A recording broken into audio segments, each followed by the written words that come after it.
Thiruvithamkoor Devaswom employees സംഘിന്റെ നേതൃത്വത്തിലൂടെ നടന്ന ഈ മാർച്ചിലും ധർണയിലും പങ്കെടുത്തുകൊണ്ടിരിക്കുന്ന സഹപ്രവർത്തക സഹോദരി സഹോദരന്മാരെ, ഈ മാർച്ച് ഉദ്ഘാടനം ചെയ്ത ആരാധ്യനായ ശ്രീ ശിവജി സുദർശൻജി, ഭാരതീയ മസ്ദൂർ സംഘത്തിന്റെ സമ്മതരായ നേതാക്കളെ, വിശ്വാസികളെ, ഭക്തജനങ്ങളെ, നാട്ടുകാരെ, നമസ്കാരം. ദേവസ്വം ബോർഡിന്റെ കീഴിലുള്ള ക്ഷേത്രങ്ങളിലും സ്ഥാപനങ്ങളിലും ജോലി ചെയ്യുന്ന ദേവസ്വം ബോർഡിന്റെ ജീവനക്കാർ തന്നെയാണ് തങ്ങൾ ജോലി ചെയ്യുന്ന സ്ഥാപനത്തിന്റെ വിശ്വാസ്യത സംരക്ഷിക്കണം എന്നാവശ്യപ്പെട്ടുകൊണ്ട് തങ്ങൾ ഉൾപ്പെടെയുള്ള ദേവസ്വം ബോർഡിനെ ആകെ ജനങ്ങൾ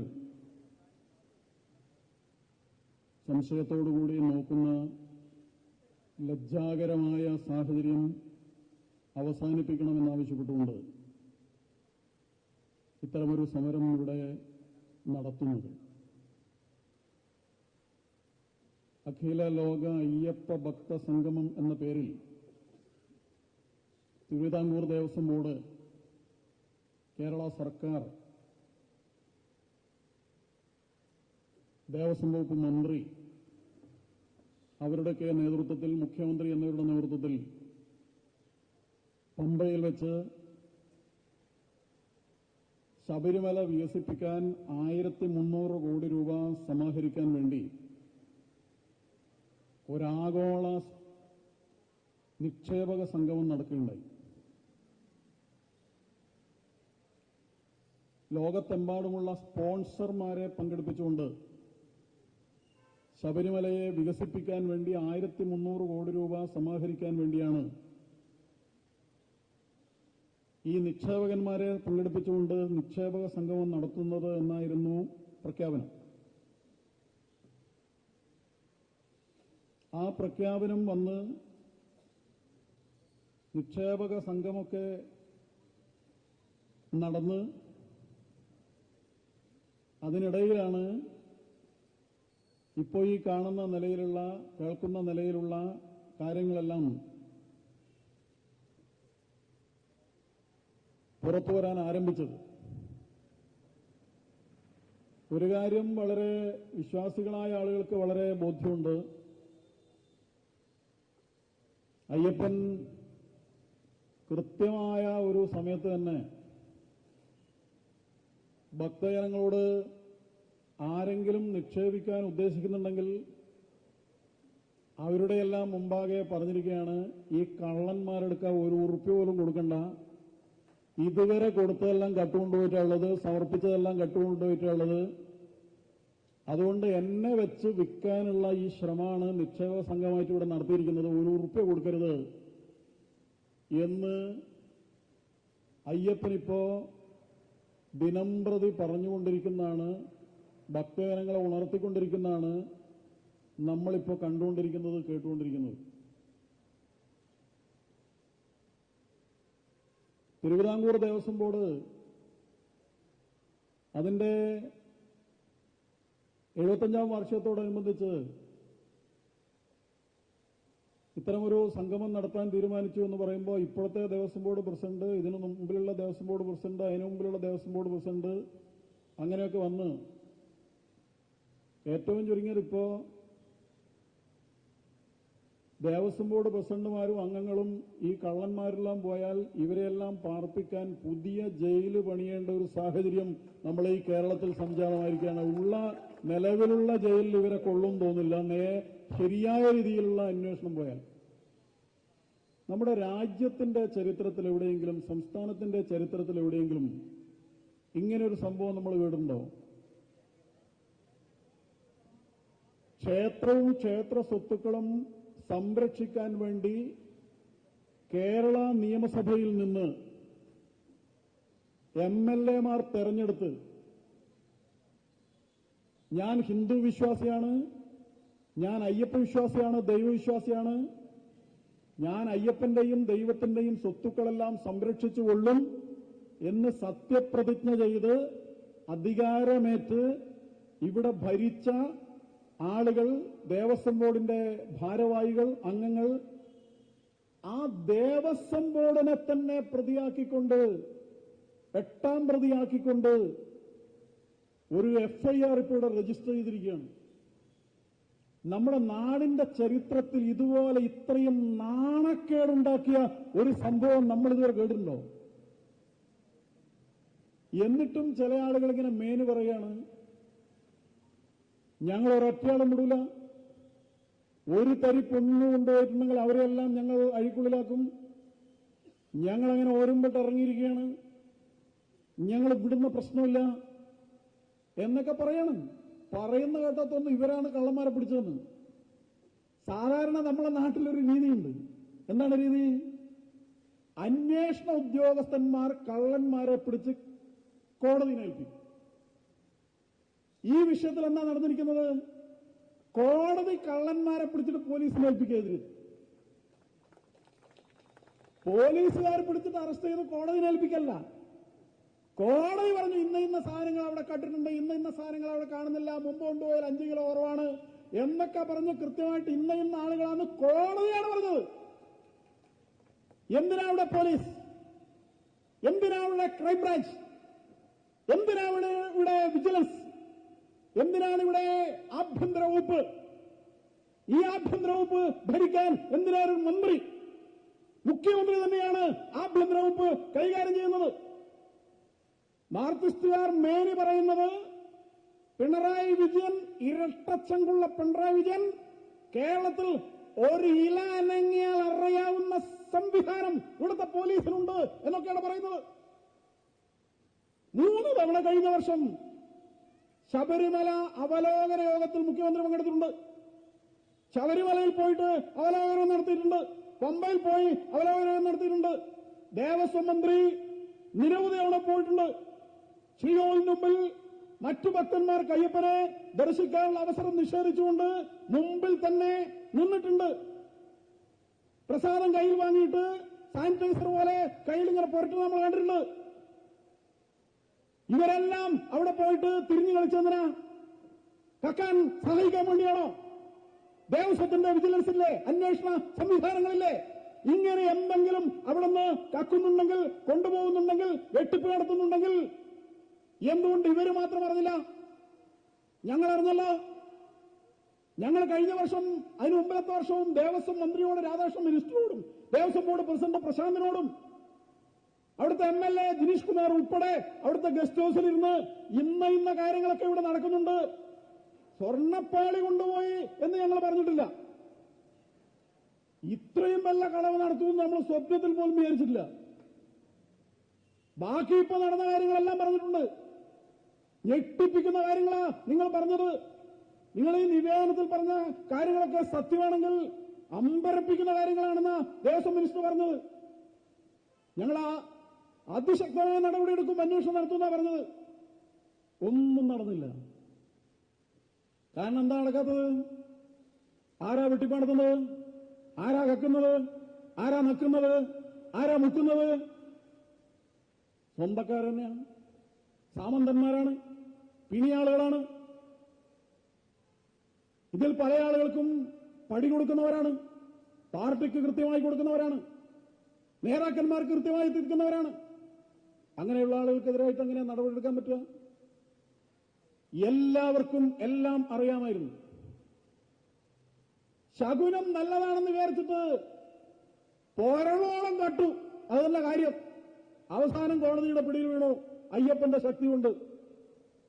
ഏറ്റവും അവസാനം സംഭവിച്ചത്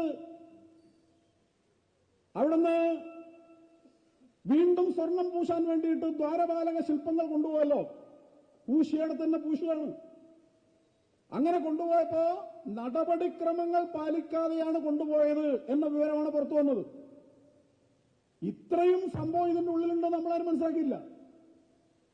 തിരുവാഭരണം കമ്മീഷൻ അറിഞ്ഞിട്ടില്ല. അതുപോലെ ബന്ധപ്പെട്ട ആളുകൾ കോടതി അറിഞ്ഞിട്ടില്ല. കോടതിയുടെ മേൽനോട്ടത്തിലാണ് ഇത്തരം കാര്യങ്ങളൊക്കെ നടക്കേണ്ടത്. നാണക്കേടല്ലേ? ഒരു ക്ഷേത്രത്തിലെ ഏതെങ്കിലും ഒരു കാര്യം നടത്തണമെങ്കിൽ കോടതിയോട് ചോദിക്കേണ്ട സ്ഥിതിയാണ്. കേരള ഹൈക്കോടതി, ബഹുമാനപ്പെട്ട കേരള ഹൈക്കോടതിയിൽ 2 ജഡ്ജിമാരെ ഇതിനുവേണ്ടി ശബരിമല ക്ഷേത്രത്തിന്റെ കാര്യം നോക്കാൻ വേണ്ടി മാത്രം നിയോഗിക്കേണ്ടി വന്നിരിക്കുന്നത് എന്തുകൊണ്ടാ? ഈ ദേവസ്വം ബോർഡും ഈ സംവിധാന ഉദ്യോഗസ്ഥന്മാരും എല്ലാം പെരുങ്കള്ളന്മാരാണെന്ന് നേരത്തെ തന്നെ കോടതിക്ക് ബോധ്യപ്പെട്ടതുകൊണ്ടല്ലേ കോടതി അവിടെയുള്ള എന്തെങ്കിലും ഒരു വസ്തു എടുക്കണമെങ്കിൽ കോടതിയോട് ചോദിക്കണം എന്ന് പറയേണ്ടി വരുന്നത്. എന്നിട്ട് മുഖ്യമന്ത്രിയൊക്കെ അങ്ങനെ തമ്പറെടുത്ത് പ്രസംഗിക്കുക. ഇവിടെ നാട്ടിലുള്ള ക്ഷേത്രങ്ങളൊക്കെ നേരാവണ്ണം നടക്കാത്തതുകൊണ്ട്, നശിച്ചു പോയതുകൊണ്ട് നാട്ടുകാർ കരഞ്ഞു പറഞ്ഞിട്ടാണ് ദേവസ്വം ബോർഡ് ഏറ്റെടുത്തത്. ഇപ്പൊ ദേവസ്വം ബോർഡ് ക്ഷേത്രങ്ങളൊക്കെ ഐശ്വര്യമാണ്. എന്തൊരു പുരോഗതിയാണ് ദേവസ്വം ബോർഡ് ക്ഷേത്രങ്ങളുള്ളത്. ഗംഭീരമായി നടക്കുകയാണ്. നാട്ടുകാരൊക്കെ ആനന്ദ തുന്തുലിതരായി നിർവൃതിയടഞ്ഞ് അങ്ങനെ ദേവസ്വം ബോർഡിനെയും ഗവൺമെന്റിനെയും മുഖ്യമന്ത്രിയൊക്കെ സ്തുതിച്ച് നടക്കുകയാണ്. എന്നൊക്കെയാണെന്നല്ലോ അന്ന് പമ്പയിൽ ഗീർവാണം അടിച്ചത്. പക്ഷെ ദേവസ്വം ബോർഡ് പ്രസിഡന്റ് എന്താ പറയുന്നത്? ഇവിടെ ഇരിക്കുന്നവർക്കെല്ലാം അറിയാമല്ലോ, ജീവനക്കാർക്ക്. ശബരിമല എന്ന് പറഞ്ഞ ഒറ്റ ക്ഷേത്രം ഉള്ളതുകൊണ്ടാണ് തിരുവിതാംകൂർ ദേവസ്വം ബോർഡിന്റെ കീഴിലുള്ള 1240 ക്ഷേത്രങ്ങൾ നടന്നു പോകുന്നത്. ഒരുപക്ഷെ അതിന് താഴെയുള്ള തിരുവല്ലവും അതുപോലെ ചില കൊട്ടാരക്കര, അങ്ങനെയുള്ള ചോറ്റാനിക്കര, അങ്ങനെയുള്ള ഒരു 3-4 ക്ഷേത്രങ്ങളും കൂടി കൂട്ടത്തിലുണ്ടായെന്ന് വരാം. എന്താ ദേവസ്വം ബോർഡ് പ്രസിഡന്റ് ഇവരൊക്കെ പറയാതെ പറയുന്നത്? അന്യ സംസ്ഥാനങ്ങളിൽ നിന്നുൾപ്പെടെ തമിഴ്നാട്, കർണാടകം, ആന്ധ്ര, തെലങ്കാന തൊട്ട് ഭാരതത്തിലെ മറ്റ് സംസ്ഥാനങ്ങളിൽ നിന്നൊക്കെ ഭക്തന്മാർ വന്ന് അവരുടെ വിശ്വാസം കൊണ്ട് ഈ സംസ്ഥാനത്ത് വന്ന് ശബരിമലയിൽ വന്ന് അവർ നിക്ഷേപിക്കുന്ന നാണയത്തുട്ടുകൾ കൊണ്ടാണ് ഈ ക്ഷേത്രങ്ങളും ക്ഷേത്ര ജീവനക്കാരൊക്കെ നടന്നു പോകുന്നത്. ഒരു 4000-ലധികം ജീവനക്കാരുണ്ടാവില്ലേ? എത്ര? 5000 ജീവനക്കാർ. ആ 5000 ജീവനക്കാരുടെ കാര്യം ശബരിമലയുമായി ബന്ധപ്പെട്ടാണ് ഭംഗിയായി നടന്നു പോകുന്നത് എന്നാണ് പറയുന്നത്. വാദത്തിന് വേണ്ടി അത് സമ്മതിക്കുന്നു. പക്ഷെ ഒരു കാര്യം കൂടി ചോദിക്കാനുണ്ട്.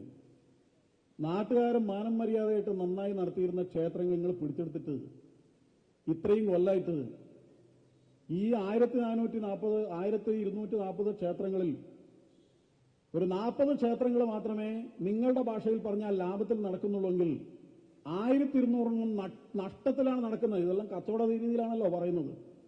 ക്ഷേത്രമൊക്കെ ഒരു ബിസിനസ് സ്ഥാപനം പോലെ പറയുന്നത്. ലാഭത്തിലല്ല എന്നാ ദേവസ്വം ബോർഡ് പ്രസിഡന്റ് പറഞ്ഞത്, നഷ്ടത്തിലാണെന്നാ പറഞ്ഞത്. അങ്ങനെയാണ് ഈ 1200 നാട്ടുകാർ മര്യാദയ്ക്ക് നടത്തിയിരുന്ന ക്ഷേത്രം പിടിച്ചെടുത്ത് നിങ്ങളുടെ കയ്യിലായതിനു ശേഷം നിങ്ങളിത് നഷ്ടത്തിലാക്കിയിട്ട് ശബരിമലയിൽ നിന്നുള്ള വരുമാനം ഉപയോഗിച്ചുകൊണ്ടാണ് ഇതിന്റെ നിത്യനിദാന ചെലവോ അടക്കം നടത്തിപ്പോകുന്നതെന്ന് പറഞ്ഞാൽ നിങ്ങളൊരു ഭൂലോക പരാജയമാണ് എന്നും ദേവസ്വം ബോർഡ് സമ്പൂർണ്ണ പരാജയമാണെന്നും ദേവസ്വം ബോർഡ് ഏറ്റെടുത്താൽ എല്ലാം ശരിയാകുമെന്ന CPM-ന്റെ നയം ഏറ്റവും തെറ്റായ ഒരു നയമാണ് എന്നും അതുകൊണ്ട് ക്ഷേത്രങ്ങൾക്കൊന്നും ഒരു ഗുണമുണ്ടായിട്ടില്ല എന്നും നഷ്ടത്തിൽ നിന്ന് നഷ്ടത്തിലേക്ക് കൂപ്പുകുത്തുകയാണെന്നും ഭക്തജനങ്ങളൊന്നും അങ്ങോട്ട് തിരിഞ്ഞു നോക്കുന്നില്ല എന്നും അവര് നിങ്ങളെ അവിശ്വസിച്ചിട്ട് ഭണ്ഡാരത്തിൽ നിന്നും കാച്ചണമെന്നില്ല എന്നും അവര് നിങ്ങൾ നടത്തുന്ന ദേവസ്വത്തിന്റെ എല്ലാ നടപടികളോടും മുഖംതിരിക്കുകയാണെന്നും ക്ഷേത്രവുമായി ബന്ധപ്പെടുന്നില്ല എന്നും നിങ്ങളുള്ളതുകൊണ്ട് മാത്രം അവർ ക്ഷേത്രത്തിൽ വരുന്നില്ല എന്നും നിങ്ങൾ സമ്മതിക്കല്ല ചെയ്യുന്നത്. അങ്ങനെയാണെങ്കിൽ ഇവിടെ ഹിന്ദു സംഘടനകൾ ആവശ്യപ്പെടുന്ന ഒരു കാര്യം തന്നെയാണ് ആവർത്തിച്ച് ആവശ്യപ്പെടാനുള്ളത്. നിങ്ങൾ ഇത്ര വലിയ ത്യാഗമൊന്നും സഹിക്കണമെന്നില്ല. ആ 1200 ക്ഷേത്രമില്ലേ, അതാത് പ്രദേശത്തെ നാട്ടുകാർക്ക് വിശ്വാസികളായ ആളുകൾക്ക് ഏൽപ്പിക്കുക. ഞാനിവിടെ ഉറപ്പു പറയാണ്, 3 കൊല്ലം കൊണ്ട് ആ ക്ഷേത്രങ്ങൾ മുഴുവനും നിങ്ങളുടെ ഭാഷയിൽ ലാഭത്തിലാക്കി കാണിച്ചു തരാം. വിട്ടുതരാൻ ധൈര്യമുണ്ടോ? വിട്ടുകൊടുക്കാൻ ധൈര്യമുണ്ടോ? ഭക്തജനങ്ങൾക്ക് വിട്ടുകൊടുക്കാൻ തയ്യാറുണ്ടോ? 3 കൊല്ലത്തിനുള്ളിൽ എല്ലാ ക്ഷേത്രങ്ങളും ആ ക്ഷേത്രങ്ങളുടെ വരുമാനം കൊണ്ട് അവിടുത്തെ ജീവനക്കാർക്ക് മാന്യമായ ശമ്പളം കൊടുക്കുവാനും ആ ക്ഷേത്രത്തിൽ ഭക്തജനങ്ങളുടെ സൗകര്യത്തിന് ആവശ്യമായ അടിസ്ഥാന സൗകര്യം ഉണ്ടാക്കുവാനുമെല്ലാം സാധിക്കും എന്ന കാര്യത്തിൽ ഒരു സംശയമില്ല. എത്ര ക്ഷേത്രങ്ങൾ നേരത്തെ ഇവിടെ പറഞ്ഞല്ലോ, 10,000-40,000 ക്ഷേത്രങ്ങൾ ഭംഗിയായി ഇവിടെ ഭക്തജനങ്ങൾ നടത്തുന്നുണ്ട്. നിങ്ങളിവിടെ സ്വർണം കട്ടുണ്ടോ ഇല്ലേ? ഞാൻ രക്ഷാധികാരിയായിട്ട് ഇതുവരെ പ്രസിഡന്റായിരുന്ന രക്ഷാധികാരിയായിട്ടുള്ള ഒരു ക്ഷേത്രം ഇരിട്ടിയിലുണ്ട്. ഒന്ന് അന്വേഷിച്ച് നോക്കണം. 3.5 കോടി രൂപയാണ് അന്യാധീനപ്പെട്ടുപോയ ഭൂമി വീണ്ടെടുത്ത് ക്ഷേത്രം നിർമ്മിച്ച് ആ ക്ഷേത്രത്തിന്റെ ചുറ്റമ്പലം ഉൾപ്പെടെ എല്ലാം പൂർത്തിയാക്കി 3.5 കോടി രൂപ ചെലവ് ചെയ്തുകൊണ്ട് ആ ക്ഷേത്രം ഭംഗിയായി നടക്കുകയാണ്. അവിടെ ഒരു അന്നദാന മണ്ഡപം, 3 നിലയുള്ള ഒരു അന്നദാന മണ്ഡപം, അതിന്റെ പണി ഇപ്പൊ പൂർത്തിയായി വരികയാണ്. ഭക്തജനങ്ങളാണ് അതിന്റെ എല്ലാ കാര്യങ്ങളും സമർപ്പിക്കുന്നത്. 1 രൂപ ആരുടെയും സർക്കാരിന്റെ അടുത്ത് വാങ്ങിയിട്ടല്ല. കഴിഞ്ഞ വർഷത്തെ ഉത്സവത്തിന്റെ സമയത്ത് 1ാം നില പൂർത്തിയാക്കിയിട്ട് അന്നദാന മണ്ഡപത്തിൽ അവിടെ തന്നെ ഭക്ഷണം കൊടുക്കണം പൂർത്തിയാക്കിയിട്ട് ഞങ്ങൾ തീരുമാനിച്ചു. 1.5 മാസമുള്ളത് 20 ലക്ഷം രൂപ വേണം. ഒറ്റ പൈസയില്ല. കാരണം ഇത്രയും നിർമ്മാണ പ്രവർത്തനങ്ങൾ 3-4 വർഷത്തിന് മുമ്പ് നടന്നാണ്. എക്സിക്യൂട്ടീവ് കമ്മിറ്റി കൂടി ഒരു നിർദ്ദേശം 25 അംഗ എക്സിക്യൂട്ടീവ് കമ്മിറ്റിയുടെ മുമ്പാകെ ഞാൻ വെച്ചു. നമുക്കൊരു 10-20 ലക്ഷം ഉറുപ്പിക വേണം. നമുക്കിപ്പോ പെട്ടെന്ന് പിരിക്കാൻ പറ്റില്ല. 1.5 മാസമേ ഉള്ളൂ. ഉത്സവം ജനുവരി 24 മുതൽ തുടങ്ങിയാണ്. അന്നായിരത്തിന് ഭക്ഷണം അവിടെ നിന്ന് കൊടുക്കണം. ഒരു നിർദ്ദേശം അവിടെ വെച്ചു. എല്ലാ എക്സിക്യൂട്ടീവ് മെമ്പർമാരും 1 പവൻ ഈ കാര്യത്തിന് വേണ്ടി സമർപ്പിക്കണം. നിങ്ങളുടെ വീട്ടിലുള്ളത് എടുത്തു തരണം, ഇല്ലെങ്കിൽ ആരോടും വായ്പ കൊടുത്തു തരണം, അല്ലെങ്കിൽ 1 പവന്റെ അന്നത്തെ വിലയായിട്ടുള്ള 55,000 രൂപ എങ്ങനെയെങ്കിലും നിങ്ങൾ തരണം, അതൊരാഴ്ചക്കുള്ളിൽ തരണം എന്ന കമ്മിറ്റിയിൽ ഞാനൊരു നിർദ്ദേശം വെച്ചു. 3 ദിവസത്തിനുള്ളിൽ എല്ലാ എക്സിക്യൂട്ടീവ് അംഗങ്ങളും ഈ ക്ഷേത്രകാര്യത്തിന് വേണ്ടി അവരുടെ വീട്ടിലുള്ള 1 പവൻ സ്വർണ്ണമെടുത്ത് സമർപ്പിച്ചിട്ട് ആ അന്നദാന മണ്ഡപത്തിന്റെ പണി ആദ്യഘട്ടം പൂർത്തിയാക്കിയിട്ട് അമൃതാനന്ദ മണ്ഡപത്തിലെ അമൃതപുരാനന്ദപുരി സ്വാമികൾ വന്ന് അതിന്റെ ഉദ്ഘാടനം നിർവഹിച്ചു. മനസ്സിലായോ? നിങ്ങളെപ്പോലെ മാർക്സിസ്റ്റുകാർ അമ്പലത്തിലെ സ്വർണം കട്ടുകൊണ്ടുപോകുമ്പോ RSSകാർ കമ്മിറ്റി നടത്തുമ്പോ വീട്ടിലെ പൊന്നെടുത്ത് വെച്ചുകൊണ്ടിട്ടാ അമ്പലത്തിലെ കാര്യം നടത്തുന്നത്. അതാ വ്യത്യാസം, അതാ വ്യത്യാസം.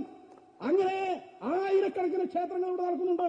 നിങ്ങളെപ്പോലെ കക്കലല്ല, ഉള്ളത് വാരിക്കൊണ്ടുപോലല്ല, വീട്ടിലുള്ളത് കൊണ്ടുവന്ന് സമർപ്പിച്ചാണ് ചെയ്യുന്നത്. അവിടെ 30 പേർക്ക് പ്രതിമാസം തളർന്നു കിടക്കുന്ന ആളുകൾക്ക് പെൻഷൻ കൊടുക്കുന്നുണ്ട്. 25 വിദ്യാർത്ഥികളുടെ PhD വിദ്യാർത്ഥികളുടെ ഉൾപ്പെടെ പഠനം അവിടെ ക്ഷേത്ര സമിതിയാണ് നടത്തുന്നത്. അവിടെ എല്ലാ ദിവസവും അന്നദാനം നടത്തുകയാണ്. ഈ കാര്യങ്ങളൊക്കെ നടത്തുന്നത് ഭക്തജനങ്ങൾ വിശ്വാസമുള്ളതുകൊണ്ട് അവിടെ സമ്പത്ത് കൊടുക്കുന്നുണ്ട്. ഇങ്ങനെ ആയിരക്കണക്കിന് ക്ഷേത്രം നടത്തുന്നുണ്ട്. നിങ്ങളുടെ ദേവസ്വം ക്ഷേത്രം മാത്രം എന്തുകൊണ്ടാണ് കടത്തേക്ക് പോകുന്നത്? ശബരിമല ഇല്ലെങ്കിൽ, ശബരിമല എന്ന് പറയുന്ന ആ ക്ഷേത്രമില്ലെങ്കിൽ ഈ നടക്കൂല എന്ന് പറയുമ്പോൾ നിങ്ങൾ ചിന്തിക്കേണ്ട എന്താണ്? ഈ ശബരിമല മാന്യമായി നടക്കണം. ഈ ശബരിമലയിൽ വരുന്ന ഭക്തജനങ്ങളുടെ അടിസ്ഥാന സൗകര്യങ്ങൾ ഒരുക്കി കൊടുക്കണം. എന്തടിസ്ഥാന സൗകര്യമാണ് അവിടെ ഉള്ളത്? കഴിഞ്ഞ വർഷം ഞങ്ങൾ അവിടെ ക്ഷേത്രത്തിന്റെ ശോചനീയാവസ്ഥയൊക്കെ പരിഹരിക്കുന്നതിനെ കുറിച്ച് ചർച്ച ചെയ്യാൻ വേണ്ടിയും ആ കാര്യം ജനശ്രദ്ധയിൽപ്പെടുത്തുന്നതിന് വേണ്ടിയും അവിടെ സന്ദർശനം നടത്തിയിട്ട് ഇങ്ങനെ പോകവേ ഭക്തജനങ്ങൾക്ക് കിടക്കുകയാണ്. അങ്ങനെ ചെളിയും പന്നിക്കൂട്ടങ്ങളും മാലിന്യങ്ങളും എല്ലാം ഉള്ള സ്ഥലത്ത് വിരിവച്ചാണ് കിടക്കുന്നത്. അങ്ങനെ ഞങ്ങൾ അവരുടെ ഇടയിലേക്ക് കൂടെ നടന്നു പോകുമ്പോ ഒരു ചെളിയിൽ വിരിവെച്ച് കിടക്കുന്ന ഒരു മനുഷ്യൻ പെട്ടെന്ന് എഴുന്നേറ്റ് ഞങ്ങളെ നോക്കി തൊഴുതു. എവിടെയോ നല്ല പരിചയമുണ്ടെന്ന് മനസ്സിലായി. അപ്പോഴാണ് മനസ്സിലാകുന്നത് ആ ചെളിയിൽ കിടക്കുന്ന മനുഷ്യൻ ചെന്നൈയിലുള്ള സംഘത്തിന്റെ ഒരു മുതിർന്ന സംഘചാലകനായ മുതിർന്ന ചാർട്ടേഡ് അക്കൗണ്ടന്റാണ്. ആ മനുഷ്യൻ ആ ചെളിയിൽ ഇങ്ങനെ കിടക്കുകയാണ്. കിടക്കും, ഭക്തിയുണ്ട്, വിശ്വാസമുണ്ട്, ശ്രദ്ധയുണ്ട്. പക്ഷെ ഇതിനെ, ഈ ഭക്തിയെയും വിശ്വാസത്തെയും ശ്രദ്ധയെയും ചൂഷണം ചെയ്തുകൊണ്ടാണ് അവരൊന്നും പ്രതികരിക്കില്ല, എല്ലാം അനുഭവിച്ചോളും, സ്വാമിക്ക് വേണ്ടി മലയ്ക്ക് വരുമ്പോ കഷ്ടപ്പെടണം, അതുകൊണ്ടെല്ലാം സഹിച്ചോളും എന്നുള്ള ആ ഒരു ആനുകൂല്യം വെച്ചുകൊണ്ടാണ് നിങ്ങൾ ഈ കാര്യങ്ങളൊക്കെ ചെയ്യുന്നത്. വരുന്ന ആളുകളൊന്നും ചില്ലറക്കാരൊന്നുമല്ല ശബരിമലയിൽ വരുന്നവര്. അവരെന്തും ചെയ്യാൻ എന്തും സമർപ്പിക്കാൻ തയ്യാറാണ്. അങ്ങനെ സമർപ്പിക്കുന്നുണ്ട്. പക്ഷെ അവർക്ക് വേണ്ടി എന്താ സൗകര്യം ചെയ്തു കൊടുക്കുന്നത്? മാനുഷികമായ എന്തെങ്കിലും ഒരു പരിഗണന കൊടുക്കുന്നുണ്ടോ? ആരാധനാ സ്വാതന്ത്ര്യം നിഷേധിക്കുകയാണ്. കഴിഞ്ഞ പ്രാവശ്യം മന്ത്രി പത്രസമ്മേളനം നടത്തിയിട്ട് പറയാണ്, മുഖ്യമന്ത്രിയും പറഞ്ഞു, ദേവസ്വം ബോർഡ് പ്രസിഡന്റ് മേനി നടിച്ചു, ഈ തീർത്ഥാടന കാലം സുഖദർശനമായിരുന്നു, ഒരു പരാതിയും ഉണ്ടായിട്ടില്ല. പോയവർക്ക് അറിയാലോ എന്താ അവിടെ ഉണ്ടായിരുന്നു. ഒരു പരാതി ഉണ്ടായിട്ടില്ല. എന്തുകൊണ്ടാ പരാതി ഉണ്ടായിട്ടില്ല എന്ന് ഇവർ പറയുന്നത് അറിയോ? നമ്മളെല്ലാം കുറെ കൊല്ലമായിട്ട് ശബരിമല പോകുന്നുണ്ടല്ലോ. ഇപ്പൊ എന്താ അവിടെ പരിപാടി? ഓൺലൈൻ ബുക്ക് ചെയ്യണം, വെർച്വൽ ക്യൂവിൽ ബുക്ക് ചെയ്യണം. അതിൽ സ്ലോട്ട് കിട്ടാൻ വലിയ പാടാണ്. അവർ നിശ്ചിത അളവാകുമ്പോ എണ്ണാകുമ്പോ അവരങ്ങ് നിർത്തും. ഒരു ദിവസം ഇത്രയാളെ പറ്റൂ എന്ന് തീരുമാനിച്ചിട്ടുണ്ട്. കഴിഞ്ഞ വർഷം വരെ ഓരോ സ്ഥലത്തുള്ള സ്പോട്ട് ബുക്കിംഗ് ഉണ്ടായിരുന്നു. പമ്പയിൽ സ്പോട്ട് ബുക്കിംഗ് ഉണ്ട്, എരുമേലിയിൽ സ്പോട്ട് ബുക്കിംഗ് ഉണ്ട്, നിലയ്ക്കലിൽ സ്പോട്ട് ബുക്കിംഗ് ഉണ്ട്. കഴിഞ്ഞ വർഷം അത് വേണ്ട വെച്ചു. ഇതൊന്നും അറിയാതെ തെലങ്കാനയിൽ നിന്ന് അവിടെ നിന്നൊക്കെ ഭക്തന്മാർ ബസ്സും പിടിച്ച് വരികയാണ്. അങ്ങനെ വന്നിട്ട് അവിടെ എത്തിയിട്ട് പറയാണ് നിങ്ങൾ വെർച്വൽ ക്യൂ ഉണ്ട്, നിങ്ങളുടെ കടലാസ് കാണിക്കുന്ന പറയുമ്പോൾ അവർക്കിതൊന്നും അറിയില്ല, അവരവിടെ നിൽക്കുകയാണ്. അങ്ങനെയുള്ള പെട്ടുപോകുന്ന ആളുകൾക്ക് ശബരിമലയിൽ പോകാൻ വേണ്ടി അവർ 41 ദിവസം വ്രതം ധരിച്ചിട്ട് കഷ്ടപ്പെട്ട് വരുന്ന ഭക്തന്മാർക്ക് അവരവിടെ തടയാണ്. അവരുടെ സഞ്ചാര സ്വാതന്ത്ര്യം നിഷേധിക്കുന്നു, ആരാധനാ സ്വാതന്ത്ര്യം നിഷേധിക്കുന്നു, ഒരു വിശ്വാസി എന്നുള്ള അയ്യപ്പനെ ആരാധിക്കാനുള്ള സ്വാതന്ത്ര്യം നിഷേധിക്കുന്നു. നിയമവിരുദ്ധമായി, ഭരണഘടനാ വിരുദ്ധമായി അവരവിടെ തടഞ്ഞ് ബലപ്രയോഗിച്ച് തിരിച്ചുവിടുകയാണ്. അത്തരം ആളുകൾക്കായിരുന്നു സ്പോട്ട് ബുക്കിംഗ്, അത് നിഷേധിച്ചു. ദേവസ്വം ബോർഡ് പ്രസിഡന്റ് ഒറ്റ പ്രഖ്യാപനമാണ്, ഇനി സ്പോട്ട് ബുക്കിംഗ് കൊണ്ട് പറ്റില്ല, സ്പോട്ട് ബുക്കിംഗിലൂടെ ആളുകൾ അധികം വരുന്നുണ്ട്, എല്ലാം താളം തെറ്റുന്നു, അതുകൊണ്ട് അത് വേണ്ട. അങ്ങനെ ഭക്തന്മാർ വരുന്നത് നിയന്ത്രിച്ച്, ഭക്തന്മാർ പ്രവേശിക്കുന്നത് നിരോധിച്ച്, ഭക്തന്മാരെ ബലപൂർവ്വം തടഞ്ഞ് അവിടെ വരുന്ന ആളുകളുടെ എണ്ണം കുറക്കുക. എണ്ണം കുറച്ചിട്ട് പറയുക, ഓ എല്ലാം ഭംഗിയായിരുന്നു, എല്ലാം ഭദ്രമായിരുന്നു. ഇനി അവിടെയോ, അവിടെ എത്തിയാൽ ഉടൻ തന്നെ എന്താണ്, ഇങ്ങനെ വന്ന് ഇറങ്ങാൻ പോയിക്കൂടാ. വിരിവെക്കാൻ സൗകര്യമില്ല, വിരിവെക്കാൻ പാടില്ല, 24 മണിക്കൂറിനുള്ളിൽ അവിടെ പറ്റില്ല, നിയമമാണ്. അങ്ങനെ ഭക്തജനങ്ങൾക്ക് ശബരിമലയിൽ എത്രയോ ദിവസത്തെ തപസ്സിന്റെയും പ്രാർത്ഥനയുടെയും വ്രതത്തിന്റെയും ഭാഗമായി ശബരിമലയിൽ വന്നു കഴിഞ്ഞാൽ ആ ശബരിമലയിലെ പ്രശാന്ത സുന്ദരവും സുരഭിലവുമായ ശാന്തമായ ആത്മീയ അനുഭൂതി പകർന്നു നൽകുന്ന ആ സവിധത്തിൽ അല്പനേരം ഒന്ന് വിശ്രമിക്കാൻ, അല്ലെങ്കിൽ അവിടുത്തെ ആ നിർവൃതിയൊന്ന് നുകരാൻ അവസരമില്ല. അടിച്ചിറക്കുകയാണ്, തിരിച്ചിറക്കുകയാണ്. എന്നിട്ട് പറയാണ്, ഞങ്ങളുടെ ഭരണത്തിൽ അവിടെ ഭംഗിയായി കാര്യങ്ങളെല്ലാം നടന്നു. മുഖ്യമന്ത്രി പറയുന്നു, ദേവസ്വം മന്ത്രി പറയുന്നു, ദേവസ്വം ബോർഡ് പ്രസിഡന്റ് പറയുന്നു. അപ്പൊ അങ്ങനെ കഴിഞ്ഞ സീസണിൽ എല്ലാം ഭംഗിയായി നടന്നു, അത് ഞങ്ങളുടെ കഴിവുകൊണ്ടാണെന്ന് പറയുന്നുണ്ടല്ലോ. ആയ ആളുകൾ ഈ കട്ടുകൊണ്ടവന്റെ ഉത്തരവാദിത്വം എന്താ ഏറ്റെടുക്കാത്തത്? ഈ പോയതിന്റെ ഒന്നും ഉത്തരവാദിത്വം അത് വേറെ അവർക്കാവുമല്ലോ. അപ്പൊ മേനി നടിക്കാൻ ആള് മുമ്പിലുണ്ട്.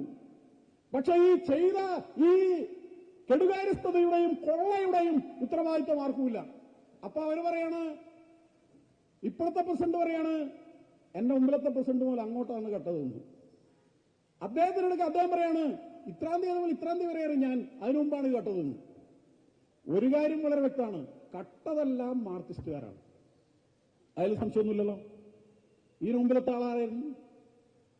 ഇതിനു മുമ്പിലത്തെ ആള് CPM-ന്റെ സംസ്ഥാന കമ്മിറ്റി അംഗമാണ്, സംസ്ഥാന നേതാവാണ് അനന്തഗോപൻ. അദ്ദേഹം എന്ത് പ്രതിജ്ഞ ചെയ്തിട്ടാ ദേവസ്വം ബോർഡ് പ്രസിഡന്റ് ആകുന്നത്? ഞാൻ ഹിന്ദുവാണ്, ഞാനൊരു വിശ്വാസിയാണ്, ആ വിശ്വാസത്തെ സംരക്ഷിക്കും. ആള് പാർട്ടിയുടെ സംസ്ഥാന കമ്മിറ്റി അംഗമാണ്. അയാൾ പാർട്ടിയിൽ ഒരു പ്രതിജ്ഞ ചെയ്തിട്ടുണ്ട്, അതാണ് ആദ്യം ചെയ്ത പ്രതിജ്ഞ. അതിലെന്താണ് പറയുന്നത്? ഞാൻ വൈരുദ്ധ്യാധിഷ്ഠിത ഭൗതികവാദത്തിൽ വിശ്വസിക്കുന്നു, ഞാനൊരു മതത്തിലും വിശ്വസിക്കുന്നില്ല, ഞാൻ ഒരു യുക്തിവാദിയാണ്, എനിക്ക് ഈശ്വര സങ്കല്പത്തിലോ ആത്മീയവാദത്തിലോ വിശ്വാസമില്ല എന്ന് ആദ്യം അവിടെ പ്രതിജ്ഞ എടുത്ത്, ആ പ്രതിജ്ഞയുടെ ഭാഗമായി പാർട്ടി കാർഡ് ഹോൾഡറായി, പാർട്ടി മെമ്പർഷിപ്പ് കിട്ടി. എന്നിട്ട് ബ്രാഞ്ചിലും LC-യിലും ഏരിയയിലും ജില്ലയിലും സംസ്ഥാനത്തിലെത്തിയ ആള് ആ കാർഡും കീശയിലിട്ടിട്ട് അവിടെ ദേവസ്വം ബോർഡിന്റെ അടുക്ക പോയിട്ട് അയാൾ പ്രതിജ്ഞ ചെയ്യാണ്, ഞാൻ ദൈവവിശ്വാസിയാണ്, ഞാൻ ഈശ്വര വിശ്വാസിയാണ്, ഞാൻ ഹിന്ദു ധർമ്മത്തിൽ വിശ്വസിക്കുന്നു എന്ന് പറഞ്ഞാൽ ഈ ഇരട്ടത്താപ്പ് നടത്തിക്കൊണ്ട് പോകുമ്പോ ഈ പ്രതിജ്ഞ ചെയ്യുന്ന ആദ്യത്തെ പ്രതിജ്ഞ പാർട്ടി കാർഡ് കിട്ടാനെടുത്ത പ്രതിജ്ഞയാണോ തള്ളിയത്, അതോ ഇപ്പോഴത്തെ പ്രതിജ്ഞയാണോ? ഏതാണ്, ഏത് പ്രതിജ്ഞയാണ് ഇദ്ദേഹം അംഗീകരിക്കുന്ന പ്രതിജ്ഞ? ഇപ്പൊ എല്ലാവരും പത്മകുമാരൻ ആണ് എന്ന് പറയുന്നുണ്ട്. പത്മകുമാറാണ് എന്ന് കഴിഞ്ഞ ദിവസം ഒരു ചാനൽ ചർച്ചയിൽ പത്മകുമാറിനാണ് ഇതിന്റെ ഉത്തരവാദിത്വം എന്ന് പാർട്ടിന്റെ വകയിൽ ചർച്ചയ്ക്ക് വന്നയാളും പറയുന്നുണ്ടായി. എന്താ അങ്ങനെ പറയാൻ കാരണം? കഴിഞ്ഞ പാർട്ടി സമ്മേളനം നടന്നിട്ട് ജില്ലാ സെക്രട്ടേറിയറ്റിൽ ഉൾപ്പെടുത്തിയില്ല എന്ന് പറഞ്ഞ് നേരെ സമ്മേളനത്തിൽ നിന്ന് ഇറങ്ങിപ്പോയി പരസ്യ പ്രസ്താവന നടത്തിയ ആളെ പിടിക്കാൻ വേണ്ടിയിട്ട് ഒരു ചാൻസ് കാത്തു നിൽക്കുമ്പോഴാണ് ഇത് പുറത്തു വന്നത്. ഇപ്പോ ആ പാർട്ടി വിരുദ്ധ പ്രവർത്തനത്തിന് ഉള്ള ശിക്ഷ ഇപ്പൊ കൊടുത്തേക്കാന്ന് പറഞ്ഞിട്ട് ഇതിന്റെ എല്ലാം ആ ദേവസ്വം ബോർഡിന്റെ പ്രസിഡന്റ് തലയിലൂടെ നടക്കുന്നുണ്ട്. കാരണം പാർട്ടിയുടെ ഗുഡ് ബുക്കിൽ ഇപ്പോൾ സ്ഥാനമില്ല എന്നുള്ളതുകൊണ്ടാണ്. ഇവരെല്ലാവരും ചേർന്നാണ് ഈ കൊള്ള നടത്തിയിരിക്കുന്നത്. ഇവിടെ വിശദമാക്കിയിട്ടുണ്ടാവുമെന്നാണ് വിചാരിക്കുന്നത്. ഒറ്റൊരു കാര്യം, നമ്മൾ ശബരിമലയിൽ പോകുമ്പോൾ അവിടെ ഇടുന്ന ഭക്തജനങ്ങൾ, ഞങ്ങളാടുന്ന കഴിഞ്ഞ വർഷം ഒരു 10-60 വയസ്സുള്ള 55, 56, 57 വയസ്സുള്ള ഒരു 10-30 സ്ത്രീകൾ, തൊഴിലുറപ്പ് തൊഴിലാളികളായ സ്ത്രീകൾ വരികയുണ്ട്. അങ്ങനെ വന്ന അവര് തൊഴിലുറപ്പിന് ഒരു ദിവസത്തിനാ കിട്ടുക. അങ്ങനെ അവർ ശബരിമലക്ക് വരാനുള്ള കാര്യവും വെറുതെ എടുത്ത് അങ്ങനെ ബസ്സെല്ലാം പിടിച്ച് അവരിവിടെ വന്നു. എന്നിട്ട് അവരൊക്കെ ഈ ഭണ്ഡാരത്തിലേക്ക് നിക്ഷേപിക്കുന്ന പണമുണ്ട്. ആ നിക്ഷേപിക്കുന്ന അവരുടെ ചോരയാണ്, അവരുടെ കണ്ണീരാണ്, അവരുടെ വിയർപ്പിൽ കുഴച്ച നാണയത്തുട്ടുകളാണ്. അങ്ങനെയുള്ള പണമാണ് ഈ ഭണ്ഡാരത്തിൽ വീഴുന്നത്. എന്നിട്ട് വീണ ആ ഭണ്ഡാരത്തിലെ പണമെടുത്ത് ഇവരെന്താ ചെയ്യുന്നത്? ഒറ്റൊരു കാര്യം, ഹൈക്കോടതിയുടെ നേരിട്ടുള്ള നിയന്ത്രണത്തിൽ നിർദ്ദേശത്തിൽ നടന്ന ഒറ്റൊരു കാര്യം പറയാം. എന്താ അറിയോ? അവിടെ അരവണയുണ്ടാക്കി. ആ അരവണയുണ്ടാക്കിയിട്ട് ആ അരവണ നിർമ്മാണത്തെക്കുറിച്ച് കോടതിയിൽ ഒരു കേസ് വന്നു, ഹൈക്കോടതിയിൽ. ആ അരവണയിൽ അനുവദനീയമായതിൽ കൂടുതൽ വിഷാംശമുണ്ട് എന്നായിരുന്നു പരാതി. കോടതിയുടെ നിരീക്ഷണത്തിൽ അരവണ പരിശോധിച്ചു. ലക്ഷക്കണക്കിന് ടിൻ അരവണയുണ്ടേ. പരിശോധിച്ചപ്പോ എല്ലാ പരിശോധനയിലും വ്യക്തമായി അതിൽ അളവിൽ കൂടുതൽ വിഷാംശമുണ്ട്. അത് വിതരണം ചെയ്താൽ ഗുരുതരമായ ആരോഗ്യ പ്രശ്നം ഉണ്ടാക്കുന്നു. അത് നശിപ്പിക്കാൻ പറഞ്ഞു. 5.5 കോടി റുപ്യ എന്നാണ് എന്റെ ഓർമ്മ. 5.5 കോടി റുപ്യന്റെ അരവണ നശിപ്പിക്കണം. എന്താ സംഭവം അറിയോ? വിഷം കൂടുതലാണ്. ഏത് നമ്മുടെ ഒരു ഭക്ത ശബരിമലയിൽ പോയിട്ട് നമ്മുടെ കയ്യിലിങ്ങനെ ഒഴിച്ചു വരുമ്പം വളരെ ഭക്തിയോടുകൂടി നമ്മൾ ഈ കയ്യിൽ വെച്ചിട്ട് നമ്മൾ പ്രസാദമായിട്ട് കഴിക്കുന്ന പ്രസാദ നൈർമല്യവും ഭക്തിയുടെ വിശുദ്ധിയുമെല്ലാം ഒരുമിച്ചേർന്ന് അയ്യപ്പ ചൈതന്യത്തിന്റെ എല്ലാ തരത്തിലുള്ള ആ ഒരു ഭാവവും ഉൾക്കൊണ്ടുകൊണ്ട് നമ്മളത് ഈ പ്രസാദം നമ്മൾ സ്വീകരിക്കാറുണ്ടല്ലോ. അത് വിഷമാണെന്ന് കോടതി കണ്ടെത്തി. അത് നശിപ്പിക്കാൻ പറഞ്ഞു. നശിപ്പിക്കാൻ വേണ്ടി ടെൻഡർ കൊടുത്തു. ഇത് നശിപ്പിക്കുക, ശബരിമലയിൽ നശിപ്പിക്കുക എന്ന് പറഞ്ഞാൽ എളുപ്പമൊന്നുമല്ലല്ലോ. അവിടുത്തെ പരിസ്ഥിതി പ്രശ്നമുണ്ട്. അവിടുത്തെ മൃഗങ്ങൾ വന്നിട്ട് ഇത് എടുത്തിട്ട് ഇതെല്ലാം കൂടി മാന്തിയിട്ട് ഇത് ഇരുന്നിട്ടുണ്ടെങ്കിൽ പിന്നെ മൃഗങ്ങളും മരിക്കും എന്നുള്ളതുകൊണ്ട് അത് ടെൻഡർ കൊടുത്തപ്പോ ദേവസ്വം ബോർഡ് അത് ടെൻഡർ കൊടുത്തത് 2 കോടി നശിപ്പിക്കാൻ. ഈ 5.5 കോടി ആദ്യം ഇത് പോയി. ഇത് നശിപ്പിക്കാൻ വേണ്ടിയിട്ട് വീണ്ടും ടെൻഡർ കൊടുക്കുകയാണ്. അത് 2.5 കോടി കൊടുക്കുകയാണ്. ഈ 7 കോടി രൂപ, 7 കോടി രൂപ ഇവര് ഈ ഇവിടുത്തെ ക്വാളിറ്റി കൺട്രോളിനുള്ള ഇത് പരിശോധിക്കാൻ വേണ്ടി ദേവസ്വത്തിന് സംവിധാനമുണ്ട്, സർക്കാരിന് സംവിധാനമുണ്ട്. ഈ സർക്കാർ സംവിധാനം പരിശോധിച്ച, ദേവസ്വം ബോർഡിന്റെ സംവിധാനം പരിശോധിച്ചിട്ട് ഇതിൽ വിഷാംശമില്ലെന്ന് സർട്ടിഫിക്കറ്റ് കൊടുത്ത ഉദ്യോഗസ്ഥന്മാരുണ്ടല്ലോ, അവരുടെ പേരിൽ നടപടിയുണ്ടോ? അവർ വാങ്ങിയ കാശിന് കണക്കുണ്ടോ? അവരിന്ന് ഇത് ഈടാക്കാൻ സംവിധാനമുണ്ടോ? ഒരു സംവിധാനമില്ല. അപ്പൊ ഈ തൊഴിലുറപ്പ് തൊഴിലാളികളും പാവപ്പെട്ട ആളുകളും അരിഷ്ടിച്ചു വെച്ച അവരുടെ ചോരയും വിയർപ്പും ചേർത്ത് ഭണ്ഡാരത്തിൽ കൊണ്ടിട്ട നാണയത്തുട്ടുകൾ കോടികളായിട്ട് വരുമ്പോ അത് ഉപയോഗിച്ചിട്ട് ഇതുപോലുള്ള കെടുകാര്യസ്ഥ നടത്തുന്ന, കള്ളത്തരം നടത്തുന്ന പെരുങ്കള്ളന്മാരായ ആളുകളുടെ ആ ഒരു പ്രവൃത്തിയില്ലേ, ഈ പാവപ്പെട്ട ആളുകളുടെ ശാപമുണ്ടല്ലോ, ആ ശാപം ഇടുത്തി പോലെ നിങ്ങളുടെ മേലെ പതിക്കുമെന്ന കാര്യത്തിൽ ഒരു സംശയവുമില്ല. നിങ്ങളുടെ സന്തതി പരമ്പര വരെ പണ്ടാരമടങ്ങിപ്പോകും എന്ന കാര്യത്തിൽ ഒരു സംശയവുമില്ല. ധാരോടാ കളിയുന്ന വിചാരിക്കുന്നത്? എന്ത് വിചാരിച്ചിട്ടാ നിങ്ങൾ ഈ പലരും വരെ കക്കുന്നത്, ഈ തട്ടിപ്പൊക്കെ നടത്തുന്നത്? അപ്പൊ അതുകൊണ്ട് തന്നെ ശബരിമലയിൽ ഏത് ലേലത്തിനും കമ്മീഷനുണ്ട്. ഉത്തരവാദിത്ത ബോധത്തോടുകൂടെ പറയുന്നത്, ദേവസ്വം ബോർഡ് ഉദ്യോഗസ്ഥന്മാർക്ക്, ദേവസ്വം ബോർഡ് അംഗങ്ങൾക്ക്, ഭരണസമിതിക്ക് കമ്മീഷനുണ്ട്. ഏത് കോൺട്രാക്ട് വർക്കിനും കമ്മീഷനുണ്ട്. അതിന് നിശ്ചിത കമ്മീഷൻ തുക 10%, 20%, 50% വരെ ഉള്ളതുണ്ട്. അതവിടെ നിശ്ചയിച്ചു വെച്ചിരിക്കുകയാണ്. അദ്വൈതം എന്ന സിനിമയിൽ 1992 ഇറങ്ങിയ ആ സിനിമയിൽ ടി ദാമോദർ സാറും അതുപോലെ തന്നെ പ്രിയദർശൻ സാറും കൂടിയൊക്കെ നിർമ്മിച്ച ഒരു സിനിമയുണ്ട്, മോഹൻലാലിന്റെ സിനിമയാണ്. അതിൽ അവസാനം മോഹൻലാൽ ദേവസ്വം ബോർഡിന്റെ പ്രസിഡന്റ് പാർട്ടി ഗുണ്ടാപ്പണിയെല്ലാം നടത്തിയതിനു ശേഷം ഒരു സ്ഥാനം കൊടുക്കുന്നുണ്ടല്ലോ. അപ്പൊ പാർട്ടി സെക്രട്ടറി പറയുന്നുണ്ട്, ദൈവത്തിന് ഇതെല്ലാം ദൈവത്തിന്റെ സ്വത്താണ്, അതുകൊണ്ട് ദൈവത്തിന് പ്രത്യേകിച്ചിട്ട് പണത്തിന്റെ ആവശ്യമൊന്നുമില്ല. അതുകൊണ്ട് ദേവന്റെ മുമ്പിൽ വരുന്ന തുകയൊക്കെ മെല്ലെ അടിച്ചു മാറ്റണം. പക്ഷെ ആരും കാണാൻ പാടില്ല. ബുദ്ധി ഉപയോഗിക്കണം. അവിടെയുള്ള എല്ലാവരുടെയും കണ്ണു കെട്ടിയിട്ട് വേണം ആ പണം മുഴുവൻ അടിച്ചു മാറ്റാൻ എന്ന് പറയുന്നുണ്ട്. 92 ആ സിനിമ ഇറങ്ങിയത്. ഈ ദേവസ്വം ബോർഡ് പ്രസിഡന്റൊക്കെ ആ സിനിമ പലതവണ കണ്ടവരാണെന്ന് ഉറപ്പാണ്. എങ്ങനെയാണ് കക്കേണ്ടത്, എങ്ങനെയാണ് മുക്കേണ്ടത് എന്നൊക്കെയുള്ള പരിശീലനം ആ അദ്വൈതം സിനിമ കണ്ടിട്ടാണ് ഇവർ കിട്ടിയെന്ന്. ഇപ്പൊ കുതിരമട്ടം പപ്പുവിന്റെ ഒരു കഥാപാത്രത്തിൽ ചോദിക്കുന്നുണ്ട് ഒരു ദേവസ്വം ബോർഡ് മെമ്പറോട്, അല്ല ഈ ദേവസ്വം ബോർഡ് മെമ്പറായി കഴിഞ്ഞാൽ കാശ് വല്ലതും തടയുമോ എന്ന് ചോദിക്കുന്നുണ്ട്. പിന്നെ തടയാതെ ഇതിന് നിൽക്കുമെന്നാ മറുപടി. അപ്പൊ അതുകൊണ്ട് ഈ ദേവസ്വം ബോർഡ് മെമ്പറാകുക എന്ന് പറഞ്ഞാൽ, ദേവസ്വം ബോർഡിന്റെ പ്രസിഡന്റ് ആവുക എന്ന് പറഞ്ഞാൽ എന്തിനു വേണ്ടിയാണ് എന്ന് കാലത്തിനു മുമ്പേ സഞ്ചരിച്ച ആ സിനിമ ദേവസ്വം ബോർഡ് പ്രസിഡന്റുമാരും മെമ്പർമാരും ചെയ്യുന്നത് കണ്ടിട്ട് തിരക്കഥ ദാമോദര സാർ എഴുതിയാണോ, ദാമോദര സാറുടെ തിരക്കഥയും പ്രിയദർശന്റെ സംവിധാനമുള്ള സിനിമ കണ്ടിട്ട് ഈ കള്ളന്മാര് കക്കുന്നതാണോ എന്ന കാര്യത്തിൽ മാത്രമേ സംശയമുള്ളൂ. എന്തായാലും നടക്കുന്നതെല്ലാം നേരത്തെ നമ്മൾ കണ്ട സിനിമയിൽ നടക്കുന്ന അതേ കാര്യങ്ങൾ തന്നെയാണ് എന്ന്, കണ്ട കാര്യങ്ങൾ തന്നെയാണെന്ന് വ്യക്തമാണ്. ഇതൊക്കെ ഇതിനു വേണ്ടിയാണ്. ഇപ്പൊ ഇവിടെ നേരത്തെ ഇവിടെ സൂചിപ്പിച്ചിട്ടുണ്ടാവും വിചാരിക്കും തിരുവല്ലം ക്ഷേത്രത്തിന്റെ ഒക്കെ. ഇപ്പൊ ഇവിടെ അടുത്ത് തന്നെയാണല്ലോ. മാധ്യമപ്രവർത്തകന്മാരൊക്കെ ഒന്നവിടെ പോയി നോക്കിയാൽ അറിയാം. 100 റുപ്യ അല്ലേ അവിടുത്തെ റെസീറ്റ്? അല്ലേ? അവിടെ എല്ലാവരും ഉണ്ടോ? 100 റുപ്യ അല്ലേ? 100 റുപ്യ, 100 രൂപയാണ് റെസീറ്റ്. അവിടെ നടക്കുന്ന പിതൃകർമ്മ കൊള്ള എന്നാണ്. നമ്മുടെ പുതിയ പരീക്ഷണങ്ങൾ കൊള്ളയ്ക്ക് ഓരോ ലാവണങ്ങൾ മേഖലകൾ തുറന്നുകൊണ്ടിരിക്കുകയാണ്. തിരുവല്ലത്ത് നടക്കുന്ന കൊള്ള അവിടെ സ്വർണ്ണക്കൊള്ളയാണ്. പിതൃകർമ്മ കൊള്ള എന്നാണ് അതിന്റെ പേര്. അങ്ങനെയാണ് പേരിട്ടിരിക്കുന്നത്. 100 റുപ്യാണ്. അപ്പൊ 100 രൂപ ടിക്കറ്റ് എടുത്തു കഴിഞ്ഞാൽ ഞാൻ പലരോടും ചോദിച്ചു എത്ര റുപ്യന്റെ സാധനം ഉണ്ടാവും. മാക്സിമം ഒരു 25 റുപ്യന്റെ സാധനം അതിലുണ്ടാവും. 75 റുപ്യ അവിടെ കട്ടു. അതൊരു കൊള്ളാണെന്ന്. പക്ഷെ 25 റുപ്യ ദേവസ്വത്തിൻ്റെതാണോ? അവിടെ പല സ്ഥലത്തുനിന്നും ഭക്തന്മാർ വരും.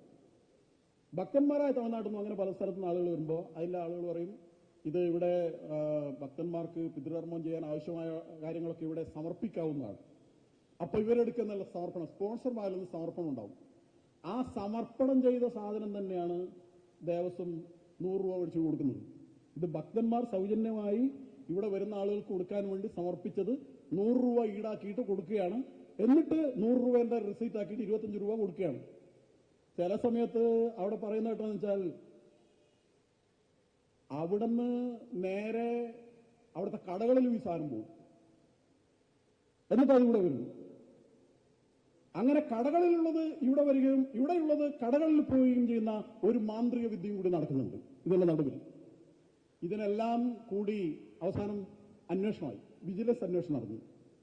വിജിലൻസ് അന്വേഷണം നടത്തപ്പോ അവിടുത്തെ പ്രധാന ഉദ്യോഗസ്ഥന്റെ ഒക്കെ വരുമാനം കോടികളാണെന്ന് കണ്ടെത്തി. അപ്പൊ അന്വേഷണം നടത്തിയിട്ട് കോടികളാണെന്ന് കണ്ടെത്തിയപ്പോ ആരെയാ പിടിക്കേണ്ടത്, ആരെ അറസ്റ്റ് ചെയ്യേണ്ടത്? ഇതെല്ലാം വലിയ വലിയ നേതാക്കന്മാരാണ്, വമ്പൻ സ്രാവുകളാണ്, അവിടുത്തെ ഒക്കെ ആയിട്ട് വരുന്ന ആളുകൾ. അപ്പൊ അവർ പറഞ്ഞു ഞങ്ങൾ ഈ പോസ്റ്റ് കിട്ടാൻ വേണ്ടി 50 ലക്ഷം അല്ല കൊടുക്കുന്നത്. ഇവിടുത്തെ പോസ്റ്റ് കിട്ടാൻ, അവിടുത്തെ ഈ ജോലിക്ക് പാർട്ടിക്കും നേതാക്കന്മാർക്ക് 50 ലക്ഷം കൊടുക്കണം. 50 ലക്ഷം കൊടുത്തിട്ട് ഈ ജോലി കിട്ടിയാലും മുതലാക്കണ്ടേ? അപ്പൊ മുതലാക്കാൻ വേണ്ടി ഇതല്ലാണ്ട് വേറെന്താണ് വഴി? അപ്പൊ അവർ തമ്മിൽ ഒരു ധാരണ, കോംപ്രമൈസ് ആക്കി. കോംപ്രമൈസ്, നിങ്ങൾക്ക് കോടികൾ കിട്ടുന്നുണ്ടല്ലോ, അതിന്റെ ഒരു 25% ഞങ്ങൾക്ക് തന്നാൽ നമുക്ക് പ്രശ്നം അവസാനിപ്പിക്കാം. അങ്ങനെ കോംപ്രമൈസ് ആക്കിയിട്ടാണ് കാര്യം അവിടെ നടന്നു പോകുന്നത്. പ്രധാനപ്പെട്ട എല്ലാ ക്ഷേത്രങ്ങളും നടക്കുന്നതുപോലെ ഇന്ന് വൈകുന്നേരം ഒരു പരിപാടി കൊട്ടാരക്കര ഗണപതി ക്ഷേത്രത്തിലെ അവിടെ സംഘടിപ്പിച്ചിട്ടുണ്ട്. ഇത് കഴിഞ്ഞാൽ എനിക്ക് അങ്ങോട്ടാണ് പോകേണ്ടത്. അവിടെ നാമജപയാത്രയൊക്കെ. അവിടെ നമ്മളെ ഉണ്ണിയപ്പൊക്കെ ഉണ്ടല്ലോ, വളരെ പവിത്രതയോടുകൂടി നമ്മൾ ഉണ്ണിയപ്പം, അവിടുത്തെ ഗണപതി പ്രസാദമൊക്കെ ഉണ്ട്, കരിപ്രസാദം. ആ കരിപ്രസാദം ക്ഷേത്രത്തിന്റെ കുറെ പിറകിൽ ഒരു പഴയ കാടുമൂടിക്കിടക്കുന്ന പുറ്റെല്ലാം ഒരു വീട്ടിനുള്ളിൽ വെച്ചിട്ട് ഭക്തന്മാർ ചെന്ന് നോക്കുമ്പോ കരിപ്രസാദം, ബംഗാളികൾ കരിപ്രസാദം ഉണ്ടാക്കുന്നു. ഒരു 5-8 ബംഗാളികൾ അവിടുന്ന് കരിപ്രസാദം വൃത്തിഹീനമായ മലിനമായ സാഹചര്യത്തിൽ ഈ കരിപ്രസാദം അവിടുന്ന് ഉണ്ടാക്കുകയാണ്. കൊട്ടാരക്കര ഗണപതിയുടെ അവിടെ പോയി റെസീറ്റെല്ലാം ചെയ്ത് കരിപ്രസാദം മേടിക്കുന്ന ഭക്തജനങ്ങൾ വിചാരിക്കുന്നത് ഇതെത്ര പവിത്രമായ വിശുദ്ധിയോടുകൂടി നൈർമല്യത്തോടുകൂടി തയ്യാറാക്കുന്നതാണെന്ന് വിചാരിച്ചിട്ട് ആ പാവങ്ങൾ എടുത്തണിയുന്ന കരിപ്രസാദം ഇത്രയും വൃത്തിഹീന ജനങ്ങൾ പിടിച്ചെടുത്തു. പോലീസിന് വരുത്തിയിട്ട് അവിടുത്തെ ഉദ്യോഗസ്ഥന്മാർ വന്നിട്ട് അവരോട് ചോദിച്ചപ്പോ പോലീസ് ചോദിച്ചു, നിങ്ങൾക്കറിയില്ല ഇത് ഇവിടുന്ന് ഉണ്ടാക്കുന്നത്, ഞങ്ങൾ ഇത് ആദ്യമായിട്ടാണ് കാണുന്നത്. പിന്നെ ഈ കിഴങ്ങന്മാരൊക്കെ ഈ ജോലിക്ക് വേണ്ടി അവിടെ ഇരുന്ന് ശമ്പളം വാങ്ങുന്നത് എന്ത് കാര്യത്തിന് വേണ്ടിയാണ്? സ്വന്തം അധീനതയിലുള്ള ക്ഷേത്രത്തിലുള്ള ഇത്തരം കാര്യങ്ങൾ നടത്താൻ പറ്റില്ലെങ്കിൽ, പാടില്ലെങ്കിൽ, കഴിയില്ലെങ്കിൽ ഭക്തജനങ്ങളെ ഇതുപോലെ പറ്റിക്കുന്ന ഏർപ്പാടിന് മുന്നിൽ നിന്നിട്ട് കൈകഴുകുകയാണ്. ഞങ്ങൾക്കിതൊന്നും അറിയില്ല, ഞങ്ങൾക്കറിയില്ലായിരുന്നു എന്നാണ്. ആരാ ഇതിനെ നിയന്ത്രിക്കുന്നത്? അവിടുത്തെ ഭരണസമിതി ആരാണ്? CPM-ന്റെ ഭരണസമിതിയാണ്. അവിടുത്തെ അഡ്വൈസറി ബോർഡ് എല്ലാം പിടിച്ചെടുത്തിരിക്കുകയാണ്. ഭക്തജനങ്ങൾ നന്നായി നടത്തിയിരുന്നതാണ്. പാർട്ടി എല്ലാറ്റിനെയും തങ്ങളുടെ ഇരുമ്പ് മറയ്ക്കുള്ളിലാക്കിയിട്ട് ബലിഷ്ടമായി പിടിച്ചെടുത്ത് പാർട്ടിയുടേതാക്കാൻ മാറ്റിയിരിക്കുകയാണ്. ദേവസ്വം ബോർഡ് പിടിച്ചെടുക്കുന്നു, ഉപദേശക സമിതി പിടിച്ചെടുക്കുന്നു. എന്തിനാ പിടിച്ചെടുക്കുന്നത്? ശബരിമലയിൽ ഇതൊക്കെ അന്നദാനമൊക്കെ കൃത്യമായി ചെയ്തിരുന്ന ആളുകളുണ്ട്. അയ്യപ്പ സേവാ സംഘം, അയ്യപ്പ സേവാ സമാജം, ഭൂതനാഥ ട്രസ്റ്റ്, അവരൊക്കെ നേരത്തെ അന്നദാനം നടത്തിയിരുന്നു. നിങ്ങൾ ശബരിമലയിൽ ഇപ്പൊ പോയാൽ അറിയാം, 2-3 കൊല്ലമായിട്ട് അയ്യപ്പ സേവാ സംഘത്തിന്റെ വലിയൊരു അന്നദാന മണ്ഡപമുണ്ട്, പൂട്ടിക്കിടക്കുകയാണ്.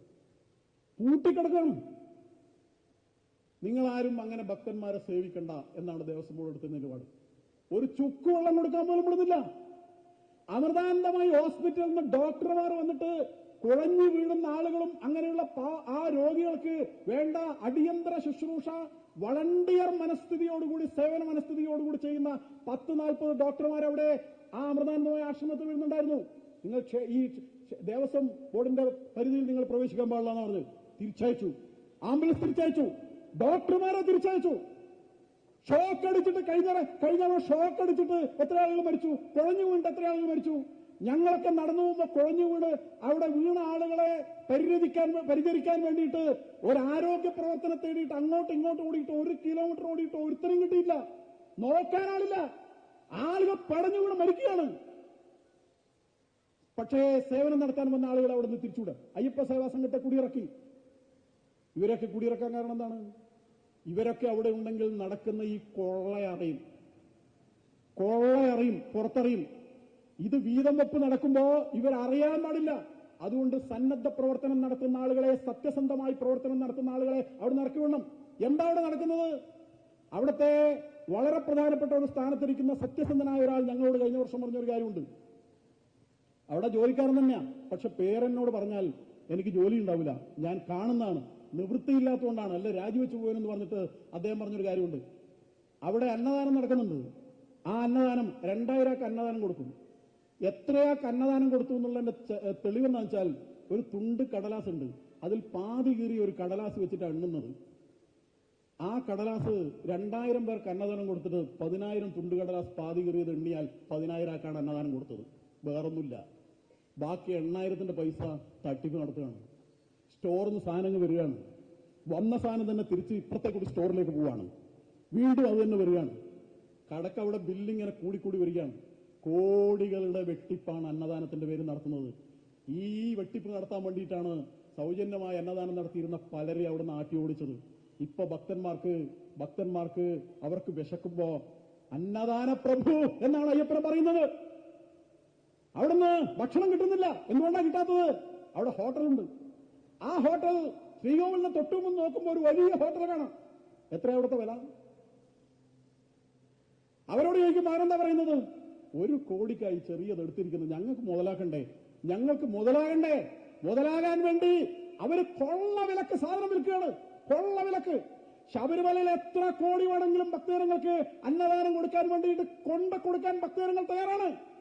പറ്റില്ല, അതിനവർ സമ്മതിക്കുന്നില്ല. മറിച്ച് ഭക്തന്മാരെ ഉന്തിത്തള്ളിയിട്ട് ഹോട്ടലിലേക്ക് കൂടിയാണ്. വൃത്തിഹീനമായ മാലിന്യത്തിൽപ്പെട്ട ഒരു പരിശോധനയും നടക്കാത്ത ആ ഭക്ഷണം അയാൾ കഴിക്കാൻ, അയാളുടെ ആരോഗ്യം തകർക്കാൻ, അയാളുടെ സമ്പത്ത് തകർക്കാൻ ഭക്തജനങ്ങളെ തള്ളി വിടുകയാണ്.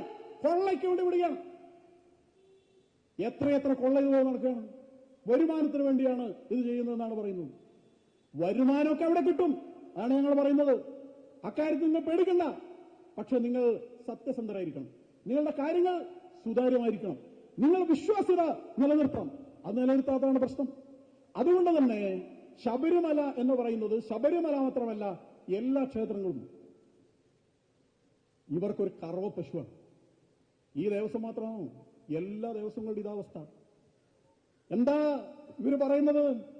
ഒറ്റയാളെയും വെറുതെ വിടില്ല, ഒറ്റയാളെയും വെറുതെ വിടില്ല, കട്ട എല്ലാവരെയും ഞങ്ങൾ അഴിക്കുള്ളിലാക്കുന്ന. മലബാർ ദേവസ്വം ബോർഡിന്റെ കീഴിൽ തളിപ്പറമ്പിൽ തൃച്ചംബരം ശ്രീകൃഷ്ണ ക്ഷേത്രത്തിൽ നേരത്തെ ഇവിടെ ചില ആളുകളെ നാണം മറക്കാൻ പോലുള്ള അവസരം വിടാതെയാണ് ഭണ്ണാരൊക്കെ ഉണ്ടെന്ന് പറഞ്ഞല്ലോ. അവിടെ ഭണ്ണാരം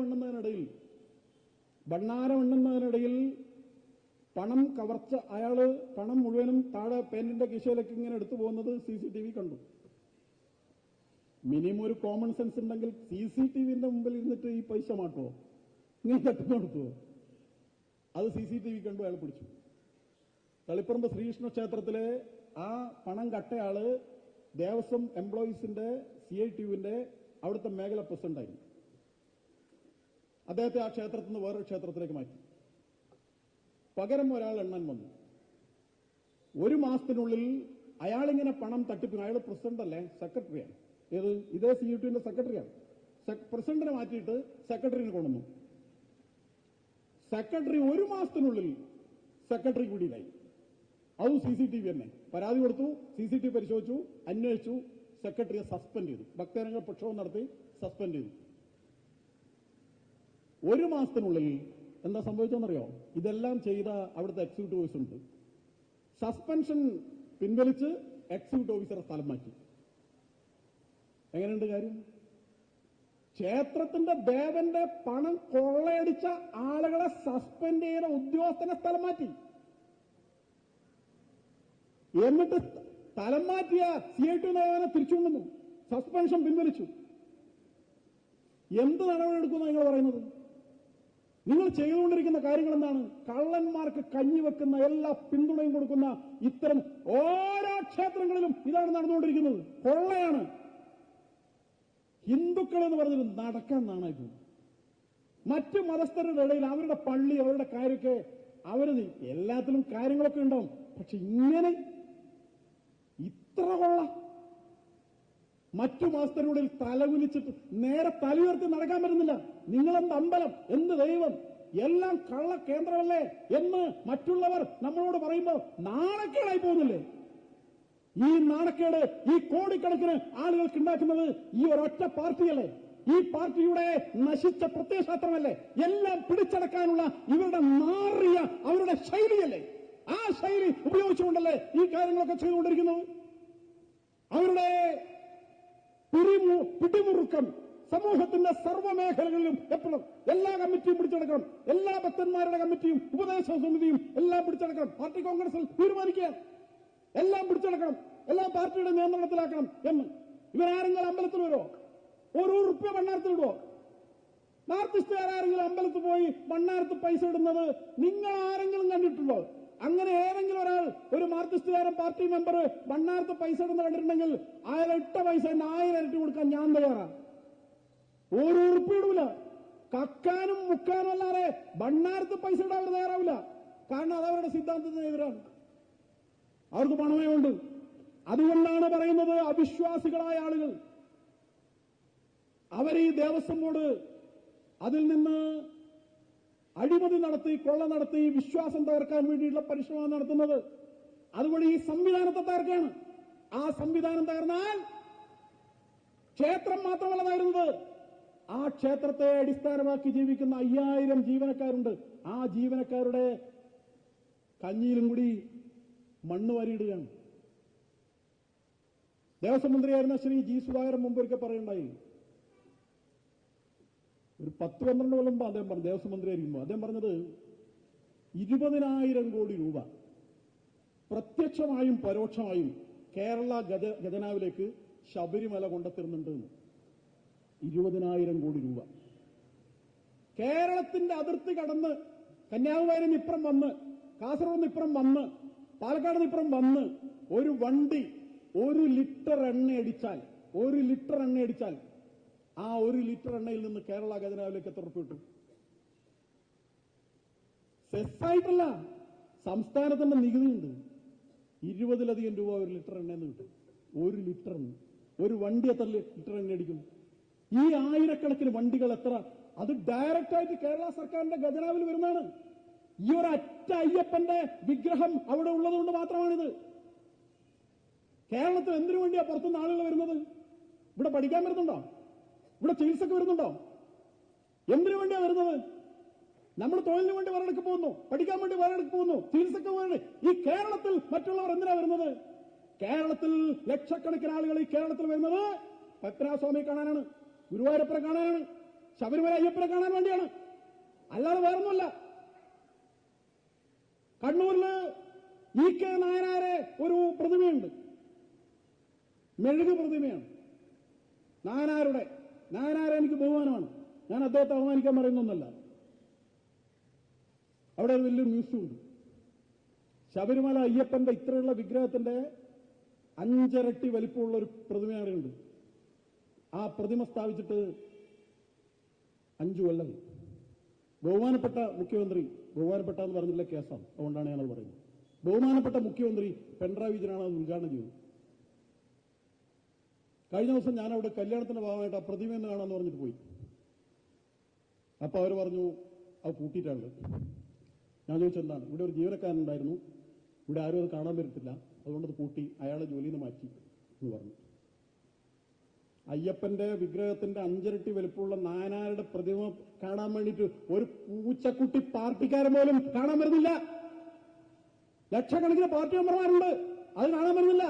പക്ഷെ ഇത്രയും കഠിനമായ ഈ മലകൾ മുഴുവനും നടന്ന് കഷ്ടപ്പെട്ട് ചെരുപ്പ് ധരിക്കാതെ വ്രതം ധരിച്ച് ആ മലയുടെ മുകളിൽ കയറിയിട്ട് ഈ അയ്യപ്പനെ കാണാൻ വേണ്ടി മാത്രം ഈ ലോകത്തെ മുഴുവനും തന്നിലേക്ക് വലിച്ചെടുപ്പിക്കുന്ന അലൗകികമായ ഒരു അഭൗമമായ കാന്തിക ശക്തി ഉള്ള ഭഗവാൻ അയ്യപ്പൻ, ആ അയ്യപ്പൻ ഇവിടെയുള്ളതുകൊണ്ട് 20,000 കോടി രൂപ പ്രത്യക്ഷമായും പരോക്ഷമായും നമ്മുടെ ഖജനാവിൽ വരുമ്പോ അതൊന്ന് സംരക്ഷിപ്പിക്കാൻ, അതൊന്ന് വർദ്ധിപ്പിക്കാൻ, അതൊന്ന് നിലനിർത്താനെങ്കിലും ഈ ശബരിമലയെ വിവാദങ്ങൾക്കതീതമായി പാരിശുദ്ധതയുള്ള തീർത്ഥാടനകാലം നൽകി, സുഖദർശനം നൽകി, ഭക്തന്മാർക്ക് വേണ്ട അടിസ്ഥാന സൗകര്യങ്ങൾ ഒരുക്കി കൊടുത്താൽ തന്നെ ഈ കേരളത്തിന് രക്ഷപ്പെടാതിരിക്കെ ലക്ഷക്കണക്കിന് കോടി രൂപ കടത്തിലേക്ക് മുതലക്കൂപ്പ് നടത്തിക്കൊണ്ടിരിക്കുന്ന ഈ കേരളത്തിന് രക്ഷപ്പെടാനുള്ള ഒരു വഴിയാണ് ഈ ശബരിമല എന്ന് കരുതിയിട്ടെങ്കിലും ആ ശബരിമലയ്ക്ക് വേണ്ടി എന്തെങ്കിലും ചെയ്യുന്നതിന് പകരം അവിടെ പാവപ്പെട്ട ഭക്തന്മാർ പൂർവികന്മാർ വച്ചതെല്ലാം അവിടുന്ന് കൊണ്ടുപോയിട്ട് കട്ട് തുലച്ചിട്ട് അവിടുത്തെ വിശ്വാസം തകർത്താൽ ഇവരെന്ത് നേടും ഈ സംസ്ഥാനത്തിന് വേണ്ടി എന്നാണ്? എല്ലാം തകർക്കല്ലേ? ഒന്നുമില്ലെങ്കിൽ ഒരു വരുമാനത്തിന് വേണ്ടിയെങ്കിലും, വിശ്വാസം പോട്ടെ, ഭക്തി പോട്ടെ, എല്ലാം പോട്ടെ, സംസ്ഥാനത്തിന്റെ റവന്യൂ വരുമാനത്തിന് വേണ്ടിയെങ്കിലും ആ ശബരിമല അവിടെ നിലനിർത്തണ്ടേ? ചെയ്യുന്നില്ല. അതുകൊണ്ട് ഈ സംവിധാനം അവസാനിപ്പിക്കണം. ഈ ദേവസ്വം ബോർഡ്, ദേവസ്വം എന്ന് പറഞ്ഞാൽ ദേവന്റെ സ്വത്ത് എന്നാണ്. ആ സ്വത്തിന്റെ മേലെയാണ് ഈ അവിശ്വാസികൾ അടയിരിക്കുന്നത്. അതിന്റെ മേലെ കിടന്നാണ് ഈ കോപ്രായങ്ങളെല്ലാം കാണിക്കുന്നത്, ഈ കൊള്ളയെല്ലാം നടത്തുന്നത്. അതുകൊണ്ട് നിരവധി കമ്മീഷനുകൾ ഉണ്ടായിട്ടുള്ള ശങ്കരൻ നായർ കമ്മീഷനുണ്ട്, ജസ്റ്റിസ് ചന്ദ്രശേഖര മേനോൻ കമ്മീഷനുണ്ട്, നിരവധി കമ്മീഷനുകളുണ്ട്, നിരവധി ജഡ്ജിമാരുടെ വിധികളുണ്ട്, കോടതിയുടെ ഉത്തരവുകളുണ്ട്. അവയിലെല്ലാം പറയുന്നത് ഈ ദേവസ്വം ബോർഡ് എന്ന് പറയുന്ന സംവിധാനത്തെ തന്നെ ഇല്ലാതാക്കണമെന്ന്. ബ്രിട്ടീഷുകാരുടെ കാലത്താണ്, മൺട്രോ സാഹിബിന്റെ കാലത്താണ് ഈ ക്ഷേത്രങ്ങളെല്ലാം പിടിച്ചെടുത്തത്. ഇംഗ്ലീഷുകാരുടെ കാലത്ത് പിടിച്ചെടുത്താണ്. അതുകൊണ്ട് അതാത് സ്ഥലത്തെ ഭക്തജനങ്ങൾക്ക് നൽകണം. ഇപ്പൊ അയോധ്യയിൽ പോയവർക്കറിയാം, ആ അയോധ്യയിൽ സുപ്രീം കോടതി നിയോഗിച്ച ഒരു ട്രസ്റ്റാണ് അതിന്റെ ഭരണം നടത്തുന്നത്. എന്താ പ്രശ്നം? ഒരു പ്രശ്നമില്ലല്ലോ. അവിടെ പോകുന്ന ആളുകൾക്ക് മുഴുവനും ഭക്ഷണമുണ്ട്. അവിടെ നമ്മുടെ ബാഗാണെങ്കിലും ചെരുപ്പാണെങ്കിലും എന്ത് സൂക്ഷിക്കണമെങ്കിലും സംവിധാനമുണ്ട്. ₹1 വാങ്ങുന്നില്ല, ₹1 കൊടുക്കണ്ട. എല്ലാം അവിടുത്തെ സംവിധാനം പക്കയാണ്. ലക്ഷക്കണക്കിന് ആളുകൾ വരുന്ന സ്ഥലത്ത് നമ്മളവിടെ പോകുന്നു, നമ്മുടെ സാധനങ്ങൾ ചെരുപ്പോടെ സൂക്ഷിക്കുന്നു, ദർശനം നടത്തി വരുന്നു, ടോക്കൺ കൊടുക്കുന്നു, വാങ്ങുന്നു, പോകുന്നു, ഭക്ഷണം കഴിക്കുന്നു, ഒരു പ്രശ്നവുമില്ല. എത്ര അവിടെ നിന്ന് പോയി നോക്കണം എങ്ങനെയാണ് ഈ ഭക്തന്മാരെ പരിപാലിക്കുന്നത് എന്ന്. അവരെ ദേവന്മാരെ പോലെ കണ്ടിട്ടാണ് അവിടുത്തെ സംവിധാനം അതിനൊക്കെ ഉൾക്കൊള്ളുന്നത്, സ്വീകരിക്കുന്നത്, പരിപാലിക്കുന്നത്, പരിഗണിക്കുന്നത്. ഒരു അവഗണനയുമില്ല, ഒരു തരത്തിലുള്ള വ്യത്യാസവുമില്ലാതെ അവരെ സംരക്ഷിക്കുകയാണ്. ഇവിടെയാണെങ്കിൽ ഇതാണ് നടക്കുന്നത്. അതുകൊണ്ട് കേന്ദ്രം അടിയന്തരമായി ഇടപെട്ട് ഈ കൊള്ള അവസാനിപ്പിക്കണം. അന്വേഷണം നടത്തുന്നത് ഇതിനൊക്കെ കഞ്ഞിവെക്കുന്ന ആളുകളും ഇതിനെ പിന്തുണക്കുന്ന ആളുകളാണ്. മുഖ്യമന്ത്രിയുടെ ചുരുങ്ങിയത് മുഖ്യമന്ത്രിയുടെ കീഴിലുള്ള ആഭ്യന്തര വകുപ്പിന്റെ കീഴിലുള്ള ആളുകളല്ലേ ഇതൊക്കെ നടത്തുന്നത്. എന്ത് സംഭവിക്കുന്നതാണ്? ഒന്നും സംഭവിക്കാൻ പോകുന്നില്ല. ഇപ്പൊ ഇതൊക്കെ ഒന്ന് അടങ്ങാൻ കാത്തു നിൽക്കുകയാണ്. എന്നിട്ട് ഇവരെയൊക്കെ രക്ഷിക്കാനുള്ള സംരംഭം ഒരുക്കുകയാണ്. ഇത് അവസാനിപ്പിക്കണം. അതുകൊണ്ട് CBI വന്ന്, കേന്ദ്ര അന്വേഷണം വന്ന് സത്യസന്ധമായ അന്വേഷണം നടത്തി കൊണ്ടുപോയതെല്ലാം അതുപോലെ കൊണ്ടുവരണം. വെറുതെ ഒരു കേസെടുത്തുകൊണ്ട് കാര്യമില്ല, ജയിലിലടച്ചുകൊണ്ട് കാര്യമില്ല. അതൊക്കെ അവരുടെ സ്വത്ത് മുഴുവൻ പിടിച്ചെടുത്ത് അതൊക്കെ മുതൽക്കൂട്ടാക്കി അത് കൊണ്ടുപോയതുപോലെ കൊണ്ടുവരാനുള്ള സംവിധാനം ഇവിടെ ഉണ്ടാക്കണം. ഭക്തജനങ്ങളുടെ നീറുന്ന ഹൃദയത്തിന്റെ വിങ്ങുന്ന പ്രാർത്ഥനയാണത്. ഒരു പ്രതിഷേധാഗ്നി ഇവിടെ ആളിക്കത്താൻ പോവുകയാണ്. ഇവരെ എല്ലാവരെയും ഈ സംവിധാനത്തിൽ നിന്ന് അടിച്ച് പുറത്താക്കിയിട്ട് പാരിശുദ്ധ്യതയുടെ ചാണകം തളിച്ചാൽ മാത്രമേ, യഥാർത്ഥ വിശ്വാസികൾ ഇതിന്റെ നേതൃത്വം ഏറ്റെടുത്താൽ മാത്രമേ ഈ പോരാട്ടം അവസാനിപ്പിക്കുകയുള്ളൂ. ഇവിടുത്തെ ഹിന്ദുവിനോട് മാത്രമാണ് വെല്ലുവിളി. മറ്റുള്ളവർക്ക് ആരാധനാലയം ഉണ്ടല്ലോ. ശബരിമല സന്നിധാനത്ത് ശ്രീകോവിലിന് മുമ്പാകെ അവിടെ പോയ ആൾക്കറിയാലോ, അവിടെ ഒരു വാവര് നട എന്ന് പറഞ്ഞിട്ടൊരു നടയുണ്ട്. ഒരു വാവര് നട. കാര്യങ്ങൾ അറിയാത്ത ഭക്തന്മാർ അവിടെ പോയി പൈസ ഇടും. തമിഴ്നാട്ടിൽ നിന്ന് അങ്ങനെയൊക്കെ വരുന്ന ആളുകളും മലയാളികൾ പൊതുവെ പൈസ ഇടൽ കുറവാണ്. അത് ഏത് വണ്ണത്തിലിടൽ കുറവാണ്. അവിടെ വരുമാനമൊക്കെ ഉണ്ടാകുന്നത് പുറത്തുനിന്ന് ആളുകൾ വരുന്നു. ഇടാത്തത് ഒന്ന് ബോധവൽക്കരണത്തിന്റെ ഭാഗമായിട്ട് ഇത് കാര്യമില്ല എന്നുള്ളതുകൊണ്ടാണ്.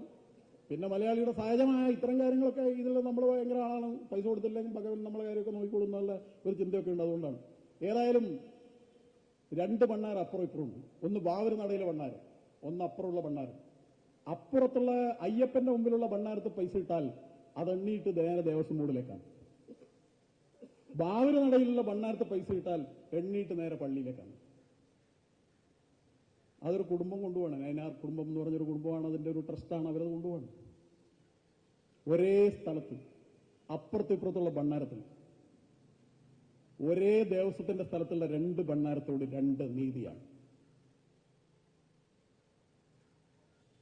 അതെന്താ അങ്ങനെ? അതെന്താ മതേതരത്വം? ഈ വിവേചനം കേരളം മുഴുവനുണ്ടല്ലോ. അപ്പൊ മറ്റുള്ളവരുടെ ആരാധനാലയത്തിൽ ഇല്ലാത്ത ഈ ഇടപെടൽ, ഇല്ലാത്ത ഈ ഒരു കടന്നുകയറ്റം, ഈ അധിനിവേശം ഹിന്ദു ക്ഷേത്രങ്ങളോടെന്തിനാണ്? എല്ലാ ക്ഷേത്രങ്ങൾക്കും അതാത് സ്ഥലത്തെ ഭക്തജനങ്ങൾക്ക് അത് മാനമര്യാദയായി നടത്താനുള്ള, നന്നായി നടത്താനുള്ള സംവിധാനം ഇപ്പോഴുണ്ട്. അത് നടത്തിക്കൊള്ളും, നടത്തി കാണിക്കുന്നുണ്ട്. അതിനുള്ള ഭക്തജനങ്ങൾക്ക് അതിനുള്ള അവസരം കൊടുക്കുകയാണ് വേണ്ടത്. അതിനേത് സംവിധാനമാണോ വേണ്ടത് അത് ബഹുമാനപ്പെട്ട കോടതി ഇടപെട്ട് തന്നെ അതിന്റെ ഒരു സംവിധാനവും കൂടി ഉണ്ടാക്കണം. അതിനുവേണ്ടിയിട്ടുള്ള നിയമപോരാട്ടവും സുപ്രീം കോടതി ഉൾപ്പെടെ നടത്തുന്നുണ്ട്. ഏതായാലും ഇവിടെ ഇപ്പോൾ ഈ കൂടിയിരിക്കുന്ന ജീവനക്കാർ അവർ വളരെ ഉത്കണ്ഠാകുലരാണ്, അവർ അരക്ഷിതരാണ്. തങ്ങളുടെ ഭാവിയെ സംബന്ധിച്ച് അവർക്ക് വലിയ വേവലാതിയുണ്ട്. കാരണം ശബരിമല അവിടുത്തെ സംവിധാനം തകർന്നു പോയാൽ തങ്ങളുടെ കാര്യം അവതാളത്തിലാണെന്ന് അവർക്ക് ഉറപ്പുണ്ട്. അതുകൊണ്ടാണ് ഇവിടെ വന്ന് ഈ വെയിലത്ത് ഇവിടെ ഇരിക്കുന്നത്. അതുകൊണ്ട് അവിടെ ഇരിക്കുന്ന അപ്പുറത്തിരിക്കുന്ന തമ്പ്രാക്കന്മാർ അവരെനിയെങ്കിലും ഈ കൊള്ള അവസാനിപ്പിക്കണം, നിർത്തണം. സന്തതി പരമ്പരകളെ ഓർത്തെങ്കിലും ഇതൊന്നും നിർത്തണം. അല്ലെങ്കിൽ ഈ സമ്പാദിച്ചു കൂട്ടിയൊന്നും തികയില്ല, ഒന്നിനും തികയില്ല, ഒന്നിനും പ്രയോജനപ്പെടുകയില്ല. ഭഗവാന്റെ ശാപം വിടാതെ പിന്തുടരട്ടെ എന്ന് പ്രാർത്ഥിക്കുന്നു. ഈ ചെയ്ത ആളുകളെല്ലാം അത് അനുഭവിക്കട്ടെ എന്ന് പ്രാർത്ഥിക്കുന്നു, അനുഭവിക്കുമെന്ന് വിശ്വസിക്കുന്നു. നടപടികൾ ഉണ്ടായില്ലെങ്കിൽ പ്രതിഷേധാഗ്നി ആളിക്കത്തും. അതുകൊണ്ട് ഈ സമരത്തിന് എല്ലാ ഭാവങ്ങളും നേരുന്നു, ആശംസകൾ നേരുന്നു. നമസ്കാരം.